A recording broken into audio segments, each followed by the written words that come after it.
Now could be a good time to get into TDUP. However, like always, I'm just a guy on the internet looking at charts. You should do your own due diligence and homework and then make the decision that's best for you. Thanks for tuning in on this 18th of November 2024. To start off today's show, I wanted to talk a little bit about the metrics. 65% of you watching are mobile users. I just wanted to remind you guys that you can zoom in, do the pinch to zoom feature with your phone, and that way you can zoom in and see the charts. And I also want to remind mobile users that you are able to like this video from the little shadow screen that pops up that allows you to scrub. Thanks for that. 23% of you are computer users, and I just want to remind you guys that it is super easy to like and subscribe with the buttons that are just below the video. Thank you so much. I appreciate that. 9.4% of you are TV users. I'm not sure how to do anything on a TV. You could wait to the end screen and try to subscribe, but anyhow, I appreciate you guys just watching the videos, and I hope you're getting value out of them. 2.4% out are tablet users, and for the tablet users, if you go to the end screen, I have a subscribe button, and then the algorithm recommends the best video for you. Thank you again for everybody watching. I appreciate it. I hope you're getting value. Let's get on with the show. Well, today was a big kick in the pants. We're down 31%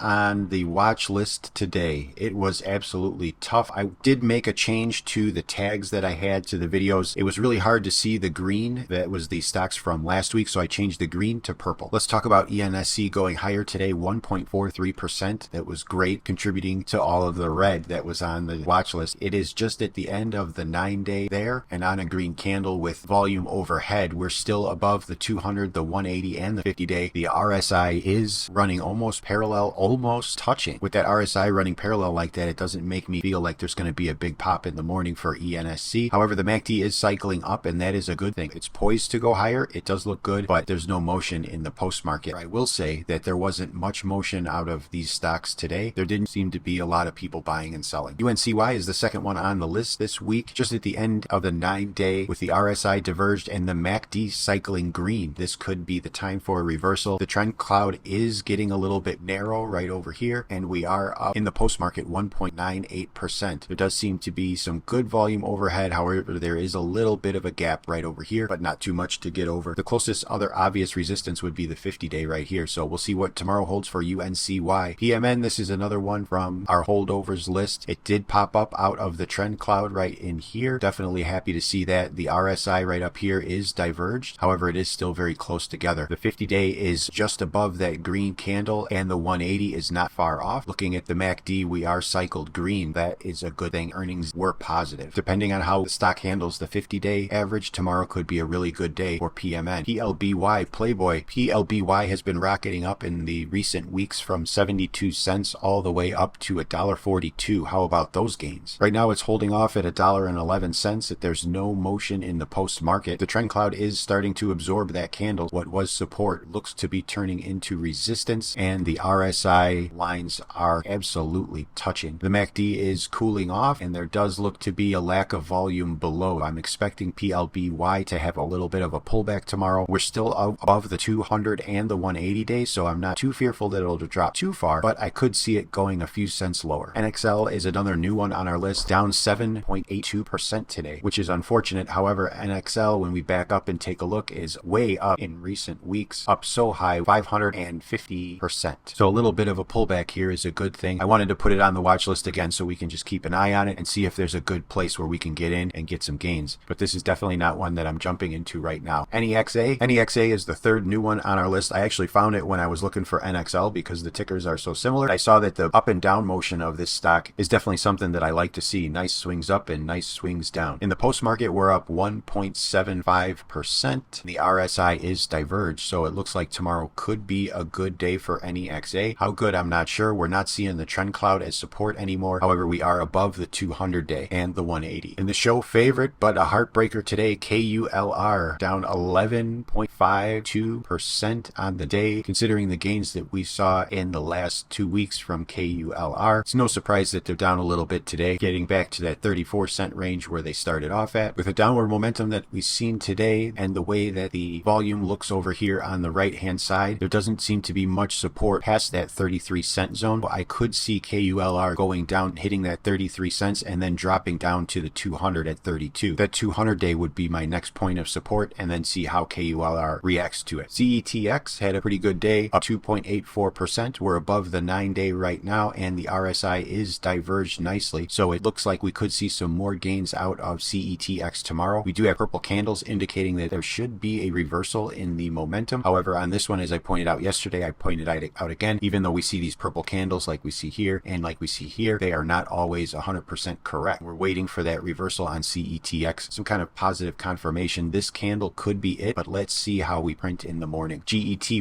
boy, I've had high hopes for GETY to have a nice reversal and come back from that 17% loss. However, it hasn't really showed too much signs of life this past 2 weeks. Today was no different, down 6.45%. However, it's up 0.75% in the post market. I suppose that's good news, but it has no bearing on tomorrow. The RSI up here is still inverted and is trending lower as well. The MACD is solid red. We'll have to wait on GETY a little longer. LDTC had some promise today. It really got up high into that 34-cent range. I got really excited about it, but it pulled back and pulled back more and then even some more. And I said, oh, geez, it wasn't as good as I thought it was going to be. Looking at the RSI up here, let's zoom in really close. It is inverted right now. So the yellow line is above the purple line. That means we could be seeing a downtrend tomorrow and in the coming days. If you got in back here at the 26, or depending on where you got into this one at, now might be your time to exit. PRTS, this one came out really strong in the morning. I got really excited about it, popping up to that $1.09, $1.10 range. I thought we were really going to push higher. However, it did return those gains on the next candle, ending up at only $1 for today, but still a small gain from where we were. I still feel very confident about this stock coming back in the near future to see prices well over $1. So we'll still wait on that one and hang out. The trend cloud is showing good signs of support. The volume is a little bit light in this area, so we could see some downward movement because of that lack of volume. We'll see how it plays out. DDC, I had hopes that DDC would bounce and rebound, but it did not, getting down 9.87% on the day. No action at all in the post market, and I'm not surprised given the action that I saw today. We'll hold on to DDC on the list for another day or two, but we'll see. We may have to let it go if it keeps going down lower. This is the one that we keep having those little pops during the week, and I think this is one of those pops. We started out the morning a little bit flat. However, we kicked right up to the end of the day. The RSI is diverged and in an uptrend, so that is good to see. The MACD is showing solid green candle. Tomorrow could be a good day. We're already up 4.55% in the post market. However, in recent days, I have seen that any gains that we're seeing in the post market aren't necessarily holding on these types of stocks. All right, so we ran through the watch list. One other thing I'd like to do is take a quick glance over here at the right hand side at the watch list from the previous 2 weeks and just kind of see how those ones that didn't make it to the top tier are doing. TDUP, just have a mention of that. This one had a great day, up 9.77%. It may be one you want to take a look at getting a position on. The RSI is well diverged, as you just saw, and the MACD is just oscillating to a green candle down here. Now could be a good time to get into TDUP. However, like always, I'm just a guy on the internet looking at charts. You should do your own due diligence and homework and then make the decision that's best for you. Moving along, we're looking at NKGN up 12.73% today. Had a great kick up into that 33 cent range and then pulled back on the next candle. We're still up that 12% on the day. ACON is another one. This one really looks like it's poised to go higher. We're above the 9-day. The RSI is also diverged and the MACD is at a nice oscillation. ACON could be one to watch tomorrow. ANGI was another one with great gains. 11% on the day. We're above the 9. MACD and RSI are looking good. The 200-day is close as well as the 50-day, and there's a huge gap in volume at this $2.10, $2.15 range. That's indicated by the top of this wick of this candle as well, stopping at that volume. It could be a struggle for Angie to go a little bit higher. We'll see how it does tomorrow. Those are just a few extra stocks that I wanted to throw in, some really good performers. Today's inspiration, let's take a peek at what I've got. One of the main benefits to being a trader is being able to travel and go places and not be bound to a job or customers like you would with a traditional building. With these today's inspirations, it seems that I'm gravitating toward places that I want to go once I buy my time back being a trader. These cliffside houses are one of those things. I am deathly afraid of heights, so I don't know how I'll deal with that whole aspect. However, I do want to go and see how they are constructed. I think they're absolutely fascinating. Thank you again, not only to the TV viewers, but to everybody for coming back to this channel and looking at these charts with me. And if you have a chart you'd like to see, go ahead and put it in the comments below. As always, I'd be doing this anyway, but I'd rather be doing it with you. See you tomorrow.